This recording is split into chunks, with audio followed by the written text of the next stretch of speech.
Right, that musical interlude was from my favourite 16-bit game of all time, and if you don't know what that game is, it's Ghouls and Ghosts on the Mega Drive, and if you've never played it, what have you been doing with your life? No, do it, play it. The end of conversation, just do it. So this lecture is on digital gaming for MS219. You should all know who I am. That wonderful GIF that I've got playing in the corner there is from the original Mortal Kombat, and I just think it looks cool, that's all.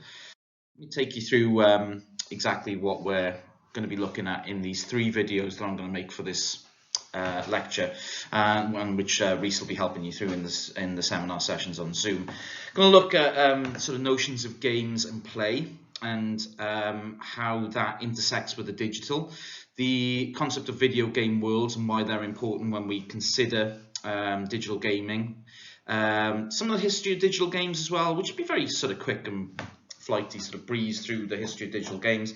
What I'm more interested in, I guess, in this lecture is the experience of gaming, so the idea of the avatar and how that relates to myself, synthetic worlds and the reproduction of ideology and socio-political codes, and a little bit on cultural and social significance of video games, especially around toxic masculinity. So what we need to ask ourselves before we get into anything is, why should we look at gaming? Why, as media students, should we be concerned with gaming as an instance of a particular medium? So I'm going to use RDR2 from 2018 for this. Now, I was hoping to use, when I was recording this lecture, Cyberpunk 2077. Of course, it hasn't been released yet, which is, was really annoying me now. It should have been out about a year ago, and I'm thinking that was going to be huge. I mean, some of these figures are really, really interesting for Red Dead Redemption 2, but we're on the cusp of the next generation of video games consoles. So when I come to do this lecture next year, I'm going to be talking about PS5. I'm talking about huge launches on PS5, maybe talking about Spider-Man on PS5, might be talking about even GTA 5 being released on the new platform, which, GTA 5 is insane, really, because that game is like 7.5 years old now. Anyway, I digress. If we look at Red Dead Redemption 2, which was nearly coming up to 2 years ago now, it was released at the end of October in 2018. 17 million copies sold in the first 13 days, $725 million in sales on the first weekend. So that is bigger than any launch of a film in history.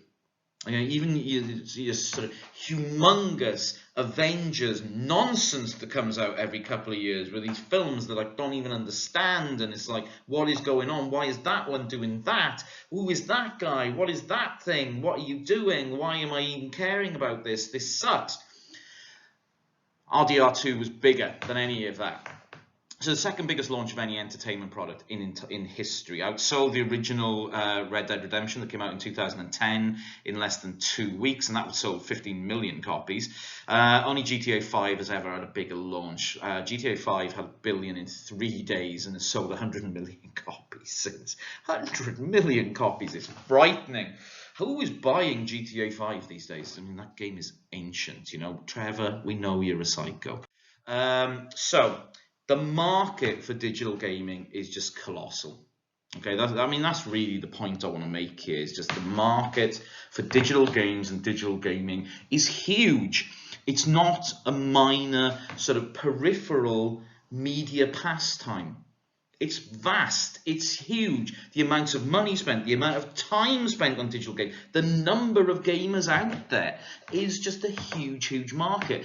And in media studies, we are still, I think, tempted to talk of mass media in terms of television, in terms of cinema, in terms of the music industry. This is bigger. Video games is a bigger industry than any of those things. In the context of the United Kingdom, it's vast compared to those things. We are outselling those things like crazy in the United Kingdom, and we have a bigger industry that supports all that stuff in the United Kingdom. This is huge stuff.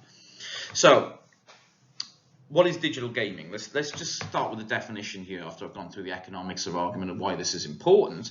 So from Hartfeld in 2012, digital games encompass both video games and computer games, which can mean different things. So video games and computer games can mean different things. Video game as a term, we would usually describe console games, probably arcade games historically too, whereas computer games often were based on a computer like I'm speaking to you through right now. So digital gaming is used as a term which catches all these things. So through digital gaming, we're talking about mobile games, console games, computer games, and other games played via any digital medium. By that I can talk about, sort of Facebook games, for example. That would come under the concept of digital gaming, right?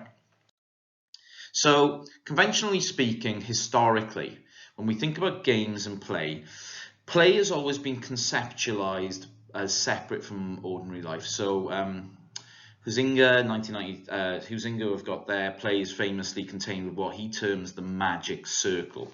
The magic circle is a conceptual idea that says that play is separate from everyday life. So we form these magic circles of play which bracket us off from the everyday into this kind of lovely little realm of play which is separate from everything that's going on around us. So the concept always stresses that play of any given game must occur within a spatially and temporally enclosed area or playground, and as such is detached from ordinary life. As Huizinga suggests, play is distinct from ordinary life both as to locality and duration. So traditionally, whenever we thought of play as a conceptual idea in the humanities, we've always considered it to be separate from everything else in life. And that's interesting for us in terms of digital play and digital games, because what we see often with digital games is a contradiction to what Huizinga used to say is different from ordinary life. Indeed, gaming becomes so ubiquitous to us through the digital that it becomes part of the fabric of everyday life. So what we see with digital games is that that magic circle of games begins to fray at the edges a little bit and becomes the sort of osmosis between this magic circle and everyday life sort of collapses a little bit. So really, that idea of games being separate though has been popular. So if you look at Salin and Zimmerman, as a player steps in and out of the game, he or she is crossing the boundary or frame that defines the game in space and time. So this is a sentiment markedly made by others as well.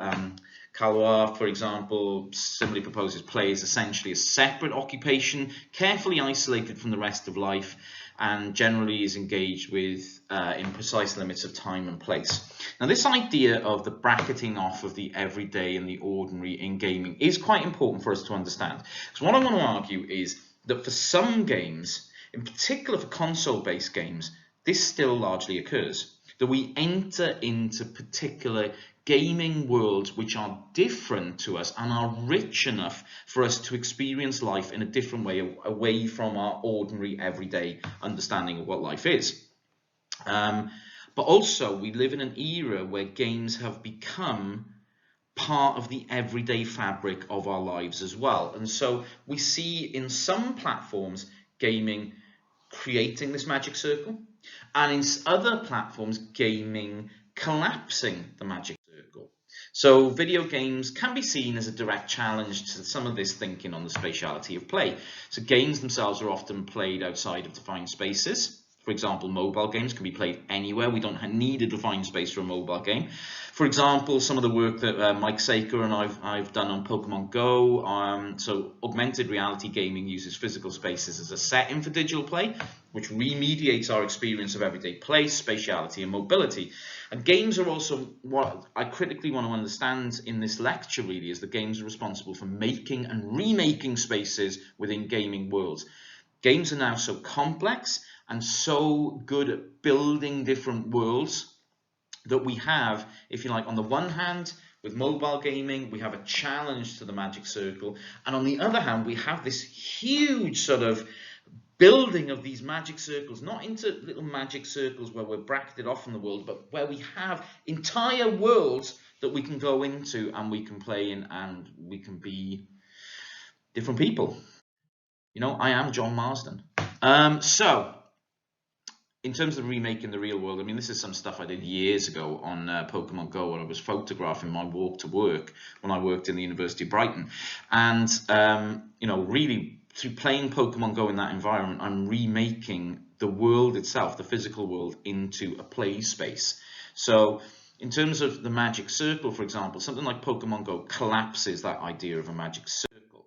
But in terms of digital worlds and console-based games and PC-based games, we have an intensification of the phenomena of the magic circle. We exist in entire worlds which go on before us. And here you can see sort of Super Mario World, one of the worlds from Just Cause 3. You've got GTA 5 up there in the far corner. You've got Minecraft. You've got a bit of, I think that's Bioshock Infinite, I think, is it? Or it could be Borderlands at the beginning. I can't remember. So in terms of video games worlds, what do we need to think about these things? In terms of how we understand how video games affect us spatially and affect us in terms of time. So video games are always spatial. Video games take place in a particular space. Games tell stories through the creation of those spaces and our experience of those spaces as players. We have a certain sense of embodiment and immersion in a particular space. So video games can act to expand the magic circle or eradicate it totally, in some cases, as Mike and I would argue with AR games. But in terms of console-based digital games, those which work and those which sell big time, like RDR2, like GTA 5, for example, they build entire worlds which become places where we become comfortable in, and which we become, you know, able to dwell in as people, and you know, we become part of that world. We inhabit that world in a very meaningful, existential and phenomenological way. And that's extremely powerful, and really unlike any other kind of media. You know, film can do that, but it's a temporary thing, right? It's a 2-hour experience going to a movie. Or if you go to watch an Avengers movie, I don't know, it's like a 6-hour experience. That's how it feels to me anyway. You go and watch Lord of the Rings, that was like a 3-day experience, I don't know.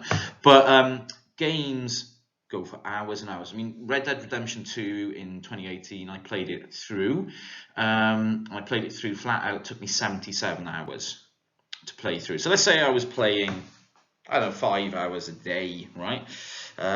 Probably more than that. It was for 5 hours a day, I was completely immersed in a different world altogether. I was immersed in, old Morgan's world of RDR2. It was crazy times. I haven't really got into a game to that extent since, but I haven't started Last of Us 2 yet, unfortunately, because I haven't had time. Well, how do we characterize these virtual worlds? So, for a world to be created virtually, it usually has 3 features: interactivity, physicality, and persistence. So virtual worlds are persistent virtual environments. Okay, so let's think, is digital game like that? Yes, it's a game which we can go into and go out of. It's persistent, it exists outside of us. We know we can go in and out of that world, in which people experience others as being there with them. Now that can be problematic. Obviously there are online games which have this feature, but there are also, if we think of the AI in games, the artificial intelligence of other characters that we have, can these be others? Well, in the context of digital games, they can be, and we can interact with them. So, but maybe more classic games that fit that sort of things like World of Warcraft and so on. So MMORPGs, for example, where we are interacting with other people. For Bell, these are synchronous, persistent networks of people represented by avatars facilitated by network computers. I don't want to just say that the only way we can have virtual worlds is through things like Warcraft and stuff like that. I think games, and it's not even just the online games, the online instances of things like GTA 5 and Red Dead Redemption 2. I don't think that's the case. I think our experience of those games, we are consistently in them, they are persistent, and we are interacting with other characters who are consistent in their sort of mode of interaction as well, and we build relationships with those other characters as we're playing the games. So I think it's fairly consistent that we are interacting with others when we play games. A virtual world is automated. That's a digital world, that's a digital game, It's shared, yes. It's not just shared in terms of online gaming, but it's shared in terms of our experience when we talk about it with others. And it's an environment through which we can interact in real time with a virtual self. And we're interacting very often with AI in terms of our virtual self, our avatar that's been created for us, the character that we're playing. But this doesn't invalidate this opinion of how digital games work. So the experience of all virtual worlds is always unique and differs from other media because they are entered, not viewed. And this is critically important when we think about the importance of gaming as a media. Gaming, we enter the game. We are part of the game. We do not sit back as a casual observer of game. And indeed, there are, in the early 90s, for example, there were a whole plethora of games that came out where we did sit as this observer. I'm thinking of things like Night Trips for the Sega CD system, for example, and they were terrible. They don't work as games. They don't work in this medium. Taking this voyeuristic sort of observational position as a gamer, it's just boring. We are always part of the game itself, so we're always interacting both with the game and the game is interacting with us. We are not looking at a film, we are in it, and this means it is immersive and it induces us and others to play part in that unfolding game. And this is why really narrative and the sort of scope of the world available to you becomes so important in digital gaming over the past 15 years, for example. We, enter into these worlds, and as processing speed has improved, as memory has improved, as graphics have improved, we have seen more and more games emerge, which, get us into this sense of being an immersive part of a virtual world, which is persistent over time, that we can interact in, and therefore that we can feel part of, unlike any other media. So there are a lot of types of virtual worlds which exist out there in digital gaming worlds.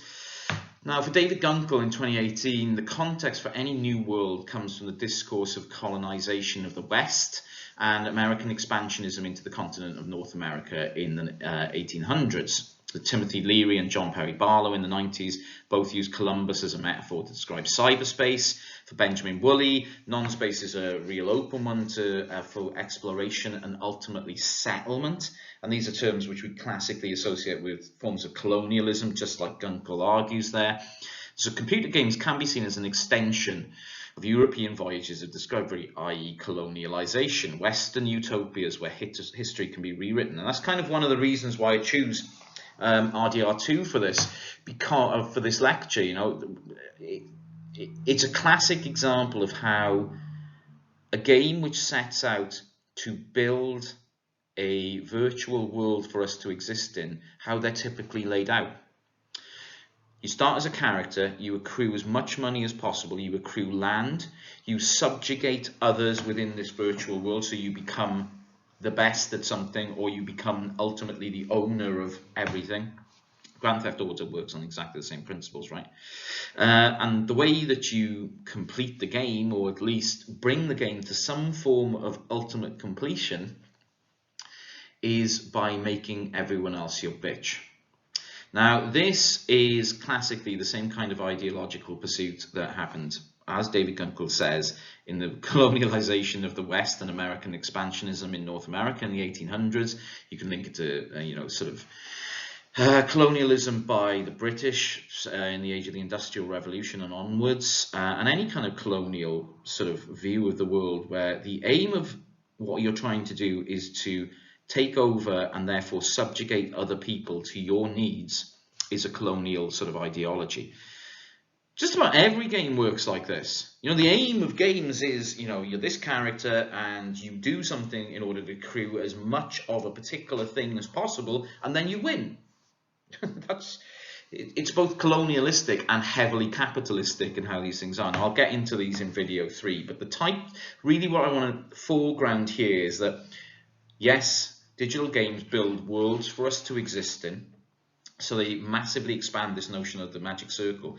But we must pay close attention to what kind of world we're being asked to actually exist in as well. So in terms of how we conceptualize this,